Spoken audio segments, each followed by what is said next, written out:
और अब एक और बड़ी खबर आपको दे दें, कारोबारी विजय माल्या गिरफ्तार कर लिए गए हैं। आपको बता दें, कारोबारी विजय माल्या इस वक्त हिरासत में लिए गए हैं। लंदन में इन्हें हिरासत में लिया गया है।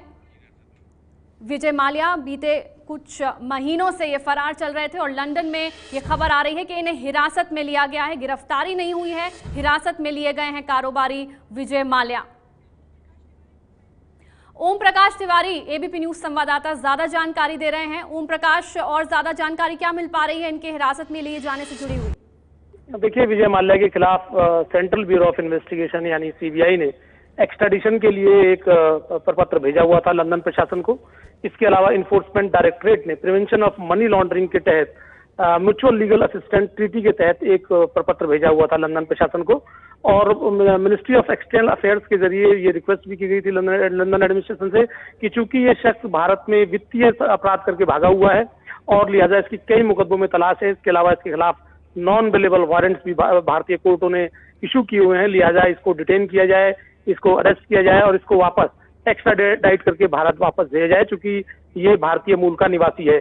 सीबीआई और ईडी के जो नोटिसेस थे उसके बिहाफ पे स्कॉटलैंड यार्ड ने इंटरपोल की मदद से फिलहाल विजय माल्या को हिरासत में लिया है। सीबीआई सूत्रों का कहना है कि विजय माल्या को फिलहाल हिरासत में लिया गया है।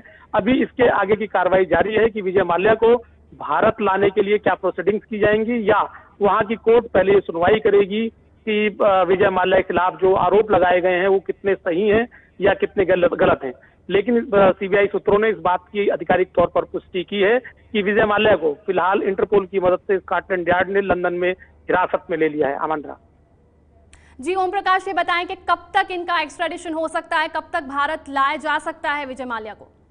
देखिए, एक्स्ट्राडिशन की एक लंबा प्रोसेस होता है। एक्स्ट्राडिशन का प्रचार, किसी भी शख्स को जब बाहर से लाया जाता है तो उसका एक लंबा प्रोसेस होता है। वहां की जो कोर्ट है, लंदन की जो कोर्ट है, वो पहले इस बात पर सुनवाई करेगी कि इनके खिलाफ जो आरोप लगाए गए हैं वो अपने आप में उनके मापदंडों पर कितने खरे उतरते हैं।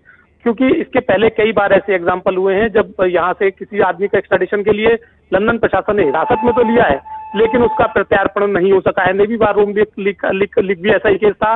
नदीम के गुलशन कुमार हत्याकांड में भी ऐसा ही मामला हुआ था। तो फिलहाल तो वहां की कोर्ट पहले ये सुनवाई करेगी कि इनके खिलाफ जो मुकदमा, जो आरोप लगाए गए हैं वो उनके मापदंडों पर कितना खरा उतरते हैं, और उसके हिसाब से जब लंदन कोर्ट एक बार अपना निर्णय देगी तो उसके बाद ही विजय माल्या को भारत लाया जा सकेगा। आमंत्रण जी, आप बने रहे ओम प्रकाश। हमारे साथ आशीष कुमार सिंह भी जुड़ गए हैं, एबीपी न्यूज संवाददाता। आशीष, कैसे भारत सरकार ने आखिर ये पॉसिबल कर पाया कि इनको वहां पे हिरासत में लिया जाए और एक्स्ट्राडिशन के लिए बात की जाए?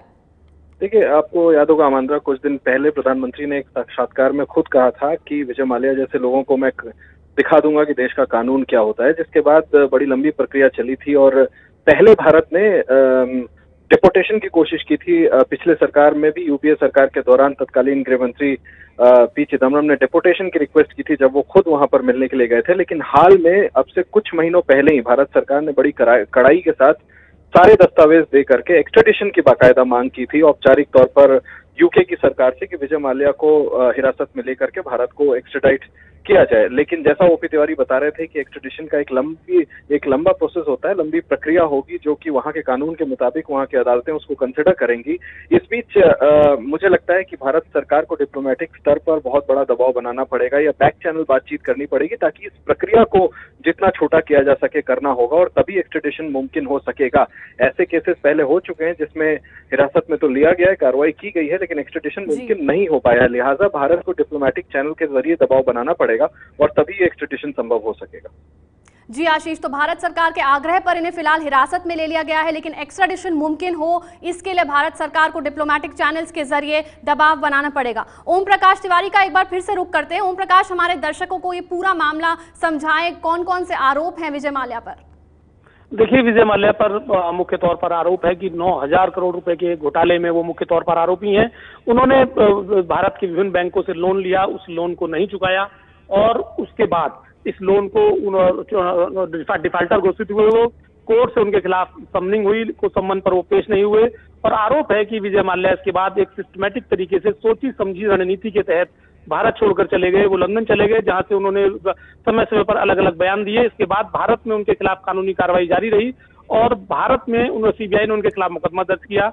सीबीआई ने अपने मुकदमे में एक्स्ट्राडिशन के तहत रिक्वेस्ट की यूके गवर्नमेंट से कि उनका एक्स्ट्राडिशन कर दिया जाए, क्योंकि वो आर्थिक अपराधों के तहत भारत में दोषी हैं। मैं आपको बता दूं आमंत्रा की जो विदेश हैं, यूके हैं या यूएस है, वहां पर आर्थिक अपराधों को काफी गंभीरता से लिया जाता है।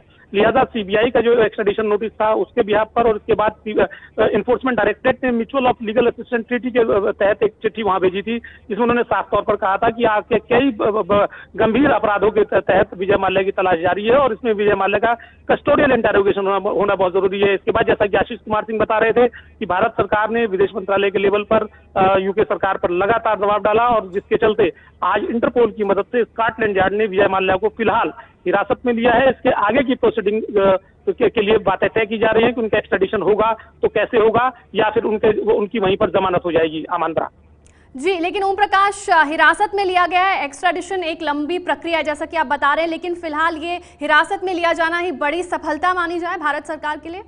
बिल्कुल, एक बहुत बड़ी सफलता के तौर पर देखा जाना चाहिए इसे मोदी सरकार की कूटनीतिक चाल के तहत। जो उनका अपना कूटनीतिक स्तर है उस पर एक बहुत बड़ी सफलता है, क्योंकि मैं आपको बता दूं कि लंदन में इसके पहले भी कई आरोपी लंदन में रह रहे हैं जो भारत से भागे हुए हैं, लेकिन ये एक बहुत बड़ी सफलता के तौर पर, क्योंकि विजय माल्या जब यहाँ से छोड़ के गए थे तो उस बिहाफ पर मोदी सरकार की काफी किरकिरी हुई थी, और मोदी सरकार ने भी एक तरह से इसको अपना प्रेस्टीज इशू बना लिया था कि विजय माल्या को हर हालत में गिरफ्तार तो कराना ही है। तो ये जो भारत सरकार की एक बड़ी सफलता के तौर पर विजय माल्या की गिरफ्तारी को देखा जाना चाहिए, क्योंकि विजय माल्या को वहां ट्रैक डाउन किया गया, उनके खिलाफ जो सबूत थे उनको इंटरपोल ने और स्कॉटलैंड यार्ड ने इनिशियल तौर पर सही माना, और जब विदेशी पुलिस ने और इंटरपोल ने जब ये मान लिया कि इनिशियल तौर पर आरोप ठीक है, उसके बाद ही इनको हिरासत में लिया गया। हिरासत में लेने के बाद जाहिर सी बात है कि वहां पर विजय माल्या के जो भी एडवोकेट होंगे वो थाने पहुंचेंगे और उनका पक्ष रखने की कोशिश करेंगे, और दोनों पक्षों को सुनने के बाद अब ये वहां का न्यायिक एडमिनिस्ट्रेशन निर्णय लेगा कि विजय माल्या को हिरासत में जेल भेजा जाए या फिर उन्हें जमानत पर रिहा किया जाए। आमंत्रा जी, ओम प्रकाश, कस्टोडियल इंटेरोगेशन की आप बात करें, क्या भारत से भी कोई टीम जा सकती है विजय माल्या से पूछताछ करने के लिए? बिल्कुल, इस मामले में सेंट्रल ब्यूरो ऑफ इन्वेस्टिगेशन और इन्फोर्समेंट डायरेक्टरेट दोनों की ज्वाइंट टीम जा सकती है लंदन उनसे पूछताछ करने के लिए। लेकिन सबसे महत्वपूर्ण बात है जिस पर एक्स्ट्राडिशन के तहत सीबीआई ने या नोटिस दिया था, वहां पर प्रपत्र भेजा था लंदन गवर्नमेंट को, और एक्स्ट्राडिशन का साफ तौर पर मतलब होता है कि हमारा नागरिक है और इसे हमारे देश में जो इसके द्वारा किए गए अपराध हैं उनकी सजा भुगतने के लिए या उसका ट्रायल फेस करने के लिए इसे वापस देश को वापस किया जाए। तो लिहाजा ये एक्स्ट्राडिशन के नोटिस के तहत चूंकि इनको हिरासत में लिया गया है, तो वहां की सरकार ये निर्णय करेगी कि इनको एक्स्ट्राडाइट किया जाए या फिलहाल स्टिल फर्दर ऑर्डर इन्हें कस्टडी में रखा जाए या इनको जमानत पर रिहा कर दिया जाए। तीनों ही मामले फिलहाल पूरी तरह से विदेशी अदालत और विदेशी पुलिस के पास हैं, वही डिसाइड करेंगे कि इस बारे में विजय माल्या क्या किया जाए। लेकिन भारत से एक टीम बहुत जल्द लंदन जा सकती है जहां वो विजय माल्या से पूछताछ कर सकती है। आमंत्रा जी, ओम प्रकाश, अगर भारत को ये सफलता मिलती है, उन्हें एक्स्ट्राडाइट करने में भारत लाया जाता है विजय माल्या को, तब कौन कौन से मामले हैं उनके खिलाफ जो चल सकते हैं और क्या क्या उसमें सजा का प्रावधान है, ये भी हमारे दर्शकों को बताएं। बता दूं कि सेंट्रल ब्यूरो ऑफ इन्वेस्टिगेशन ने विजय माल्या के खिलाफ मुकदमा दर्ज किया हुआ है। 420 120B के तहत ये मुकदमा दर्ज हुआ है, जिसमें 10 साल तक की सजा का प्रावधान है। Prevention of money laundering act के तहत इन्फोर्समेंट डायरेक्टरेट ने मुकदमा दर्ज किया हुआ है, जिसमें उनकी संपत्ति सीज हो सकती है। इसके अलावा उन्हें सजा भी मिल सकती है। इसके अलावा उनके खिलाफ बैंकों ने मुकदमा डाला हुआ है जो उनकी प्रॉपर्टी को बेचने से रिलेटेड है। इसके अलावा लोकल 2 से ज्यादा मामले उनके खिलाफ कोर्ट में पहले से ही पेंडिंग है, जो चेक बाउंस का मामला उनके खिलाफ पेंडिंग है। इसके अलावा साउथ इंडिया में उनके खिलाफ मामले पेंडिंग है, डिफरेंट केसेस उनके खिलाफ पेंडिंग है। तो ये मान के चला जाना चाहिए कि जो अगर सारे मामलों को एक साथ ही मिला लिया जाए तो विजय माल्या को कम से कम यदि भारत आते हैं और वो ट्रायल फेस करते हैं और उनके खिलाफ आरोप कोर्ट में साबित हो जाते हैं तो 10 साल तक की सजा विजय माल्या को हो सकती है। ये है ABP न्यूज़, आपको रखे आगे।